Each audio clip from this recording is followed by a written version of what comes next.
Alright, hi, I'm Steve from Liquid Light Lab. Welcome to my tutorial introduction to liquid light shows. It surprises me that after almost 50 years of this art form, there's still very little information out there about how to do it.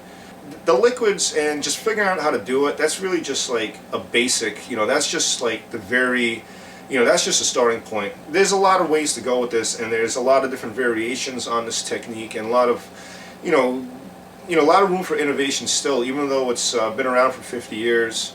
Definitely check out the people who've done this, who've been doing this for a while. There's a lot of just pioneers and legends and everything like that that have worked with this. There's a lot of cool people working with it right now.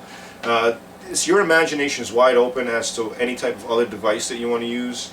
I'm going to show you just some of my techniques. This is basically stuff that I use. Other people have used this before.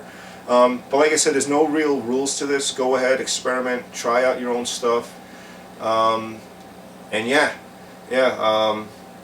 fun with it.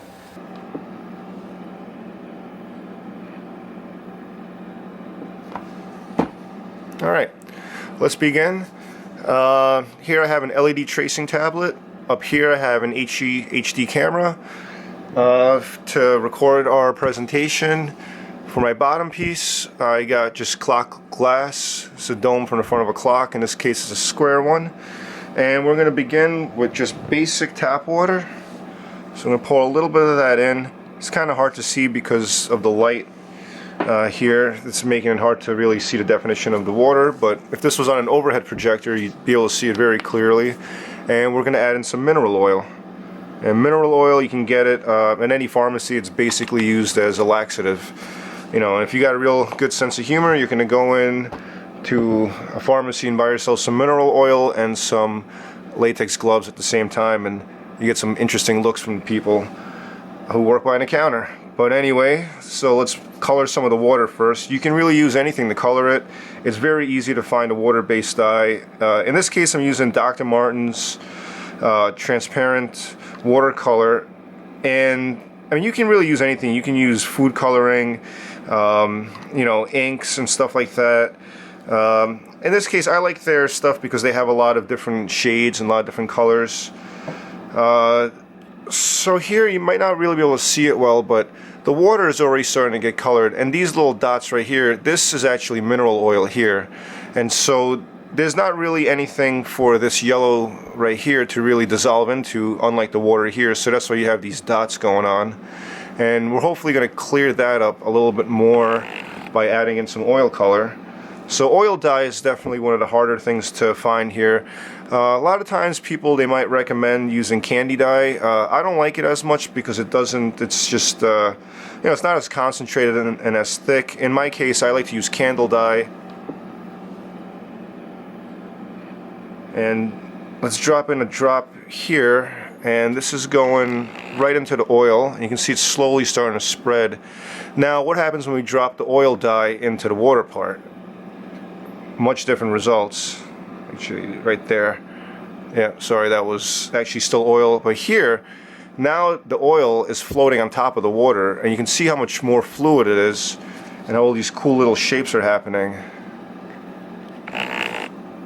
And that's because, as we know, oil and water don't mix, and that's basically the primary idea behind what's going on here with the liquid light show.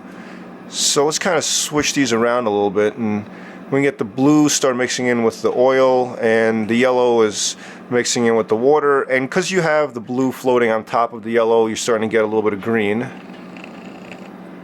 Alright, and you can see all the little things happening. I like to use the process and kind of take my time with it.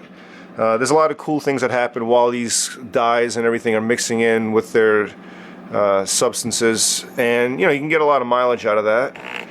Right now, I'm not really feeling all that yellow, so let's add in some red. Let's see, let's add in some red and kind of hook that up a little bit.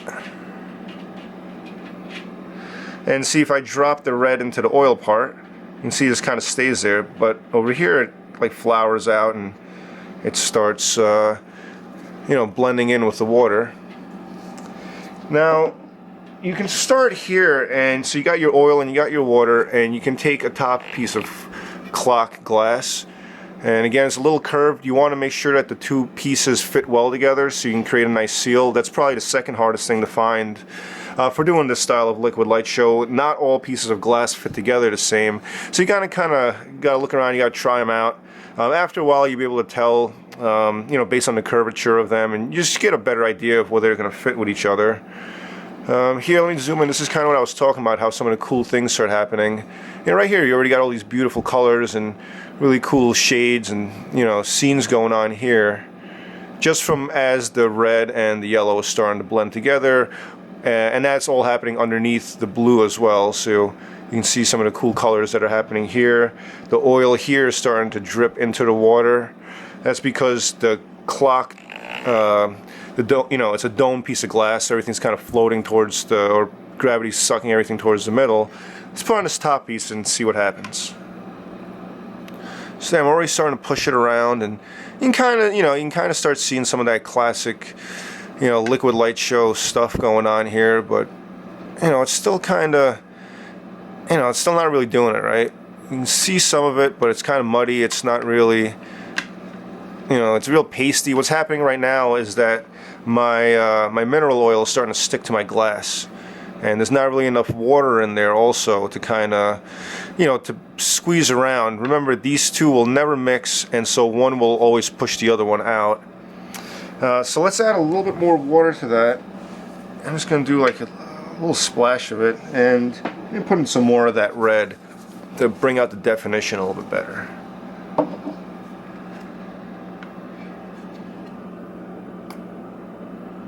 Right there, you got some nice coloring happening. Alright, so like I was saying, still not quite there yet. The one thing to really start to think about is that at this point, if you put an alcohol into the mix, this changes everything.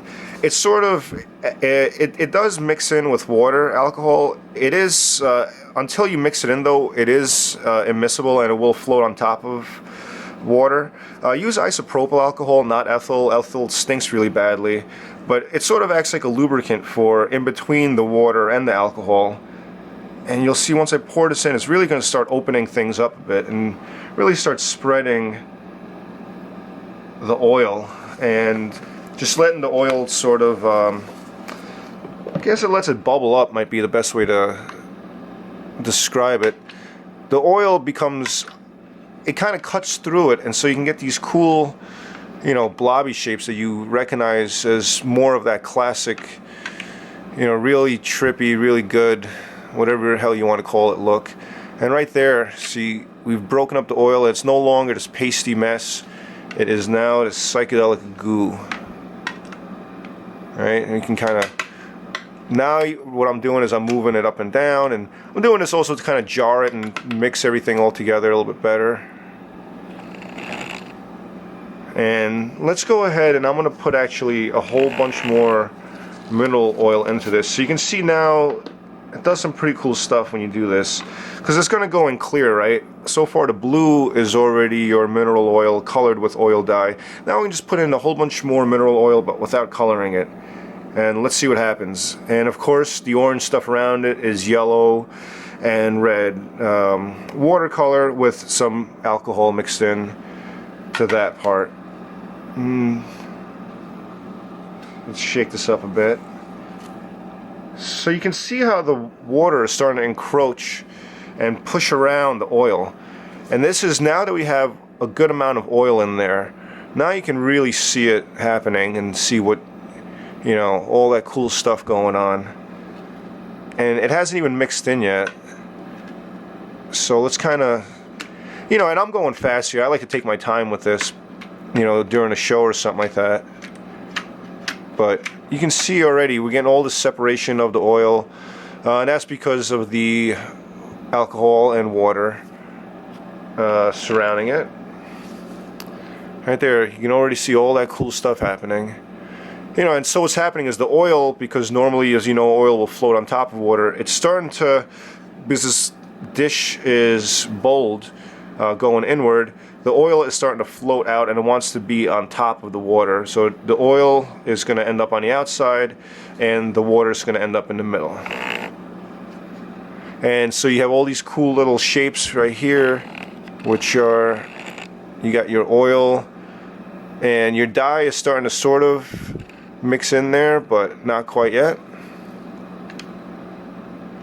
So we're like sort of in a halfway point, right? And there you go. You can start seeing all that cool stuff happening. You know, so I'm still not really liking this. I'm gonna go ahead and just add a whole bunch more red. And you know, it's easy to add stuff to it. It's hard to take stuff out. If you really want to, you can grab a paper towel or something and stick it in there to the side or something, and let it start soaking up your mixture. You know, but it's definitely better to just kind of work slowly with this, because, and like I said, on the way to just getting a cool plate, there's a lot of cool stuff that happens. Alright, and so see, we got a little bit of, there's some more red coming into that mixture. The blue still hasn't fully really mixed in with it. Alright, and so now you have really just got the basics of this, right? And so that was pretty easy and pretty simple, wasn't it? And this is most of the stuff you can really just go into a pharmacy or look around your dollar stores or go to a hardware store. Look online for suppliers as well, and you can get, you know, all this stuff. Nothing really too complicated or extra specialized going on here. But that does not, you know, at all undermine, you know, anything. This is deceptively simple, and as you start doing this more, you'll realize there are many directions that you can go with this. Something that I like to do here is I'm going to go ahead and add a whole other layer of liquid on top of this one. So let me start by putting in some water. And what color do I want to add to it? Let me add some yellow oil dye to this. You know, we haven't really put in any yellow. We got some orange, we got some blue. We don't really have any just yellow by itself. So let's drop that in. And that's just the oil dye on top of the, floating there on top of the water. Just take it out. Actually, you know what? Let me even see if I can see. There you go. You can see it. And you zoom back actually. So let me just take the bottom piece out, and there you can see the oil dye floating on top of water, starting to make this really cool spirals and really cool smoky patterns. I did end up just now dripping and getting dye on my my LED tablet here, and you know, that's definitely something to be expected. This is not a clean art form. It definitely gets messy, and you're gonna get your hands dirty, and you can get stuff all over everything. Part of the reason why I wear these gloves. Anyway, so let's go ahead, and now we got a layer of liquid on top of liquid, and look at that. Suddenly we start getting the yellow blending in with the blue, and we're starting to see green.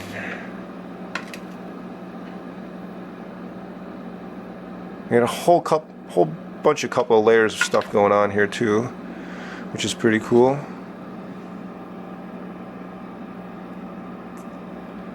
You know, there you have it. That's a real basic mixture. Let me go ahead and, you know, maybe add a bunch more of this oil dye in. And also, why not, let me put in some mineral oil as well on top of that. You can see some cool bubbles happening. That's because the water, if you have more oil, your water will start to beat up inside of the oil. If you got them half and half, they'll be, you know, half and half, and then if you have more oil, if you have more water than oil, then you'll get another type of a mixture. I'm kind of swishing it around. There you go, and you can see that's some of the bubble that I was talking about that you're going to get. That's the water inside of the oil. Now what I really love about this is, at this point you can do these slow, really melty type of globs, and you know, you do this just basically by rocking it back and forth. Find something and press it, kind of just roll it. Also, if you want to, you can bounce them up and down, and there you get a whole bunch of control over everything. And after you get good at it, you'll actually find that you can do all sorts of cool things with it. You can get these like weird little oscillations. You can play with it in time and get maybe some you get different nodes at the end of these oscillations here. You can at least shake it up a lot. And also, you see what that did to our mixture. It took a lot of the bigger shapes out and broke it apart. Again, that's because you got the alcohol in there, and that really breaks up oil very well. This little spot on the bottom is just basically our drippings from before, so you can get rid of that.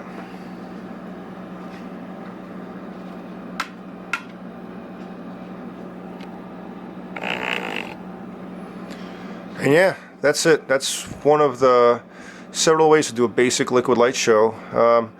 Hope this helps you out.